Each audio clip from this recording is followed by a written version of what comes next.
भारतीय संस्कृति, भारतीय त्योहारों की परंपरा में एक महत्वपूर्ण त्योहार है राखी, जो श्रावण माह की पूर्णिमा को मनाया जाता है। इस दिन बहन अपने भाइयों को राखी बांधती है, यानी रक्षा सूत्र का बहुत महत्व होता है। इस राखी में भावनाओं की अपार शक्ति समाई होती है। इस दिन का इंतजार बहनें बेसब्री से करती हैं और अपने घर को सजाती हैं, अपने हाथों में मेहंदी लगाती हैं, पूजा थाली को भी सजाने की तैयारी करती हैं। रक्षाबंधन तो बहुत लोग मनाते हैं। हम इस वीडियो में आपको रक्षाबंधन के संबंध में जो बोला जाने वाला मंत्र है और उसका अर्थ भी हम बताएंगे। रक्षा सूत्र को बांधते हुए एक श्लोक का उच्चारण किया जाता है। ऐसा कहा जाता है कि इसका संबंध राजा बलि से भी होता है। इंद्राणी द्वारा तैयार रक्षा सूत्र को देवगुरु बृहस्पति ने इंद्र भगवान के हाथों में बांधते हुए स्वस्ति वाचन किया था। यह रक्षाबंधन का अभीष्ट मंत्र है। येन बद्धो बलि राजा दानवेंद्रो महाबलः तेन त्वामपि बंधामि रक्षे मां चल माचल। इसका अर्थ है कि जिस रक्षा सूत्र से महान शक्तिशाली दानवेंद्र राजा बलि को बांधा गया था, उसी सूत्र से मैं तुझे बांधता हूँ। हे रक्षे यानी राखी, तुम अडिग रहना, अपने संकल्प से कभी भी विचलित न हो। रक्षाबंधन के संबंध में कई कथाएं हैं, उनमें से कुछ यहाँ हैं। श्री कृष्ण को द्रौपदी ने भी बांधी थी राखी। महाभारत काल में भगवान श्री कृष्ण और द्रौपदी से जुड़ी एक कथा बहुत प्रचलित है। बात उस समय की है कि जब इंद्रप्रस्थ में शिशुपाल का वध किया जाने वाला था, तो भगवान श्री कृष्ण ने सुदर्शन चक्र चलाया था।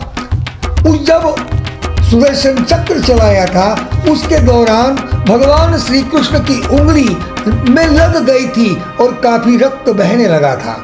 उस समय द्रौपदी ने तुरंत अपनी साड़ी का पल्लू फाड़कर भगवान के उंगली पर बांध दिया। भगवान भाव को पसंद करते हैं। द्रौपदी के इस भाव से भगवान श्री कृष्ण अत्यंत खुश हुए। उन्होंने द्रौपदी को वचन दिया कि एक दिन जरूर वे साड़ी के एक एक धागे का मोल चुकाएंगे, यानी मदद करेंगे। भगवान ने चीर हरण के वक्त द्रौपदी को दिया वचन निभाया और उसकी लाज भी बचाई। मान्यता है कि जब महाभारत का युद्ध चल रहा था, युधिष्ठिर कौरवों से युद्ध के लिए जा रहे थे। उनको सिर्फ इस बात की चिंता थी कि युद्ध कैसे जीते। इसका निवारण हो गया। भगवान से जब पूछा गया तो श्री कृष्ण ने कहा कि सभी सैनिकों के हाथों पर रक्षा सूत्र बांध दिए जाएं। उनके कहे अनुसार सारे सैनिकों के हाथों पर रक्षा सूत्र बांधा गया और उन्हें सफलता मिल गई। रक्षा सूत्र में इतनी ताकत होती है क्योंकि वो भावनाओं के साथ अपनी स्वयं की ऊर्जा भी उसमें मिली हुई होती है, इसलिए वो इतनी ताकतवर बन जाती है। भावनाओं की ताकत कोई नहीं जान सकता।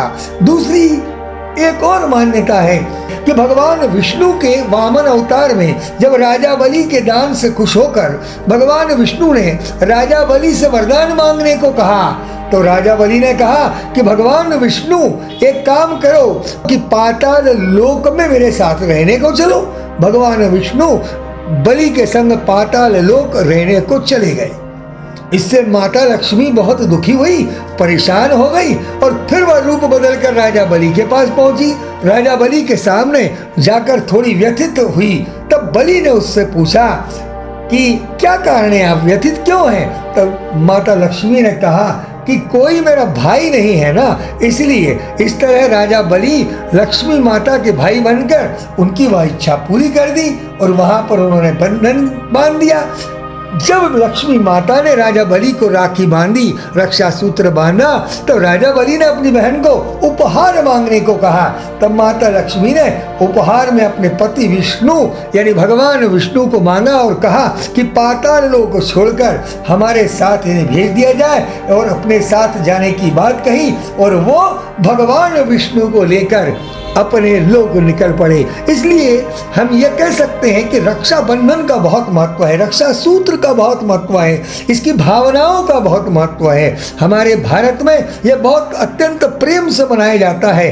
अब तो हम यह ऑनलाइन के माध्यम से भी अपने संदेश भेज सकते हैं, डिजिटल रूप में भी रक्षा सूत्र यानी राखी भेज सकते हैं, नई नई टेक्नोलॉजी का प्रयोग कर सकते हैं और हम संदेश भेज सकते हैं। आपका परिवार आनंदित रहे, हार्दिक शुभकामनाएं रक्षाबंधन की।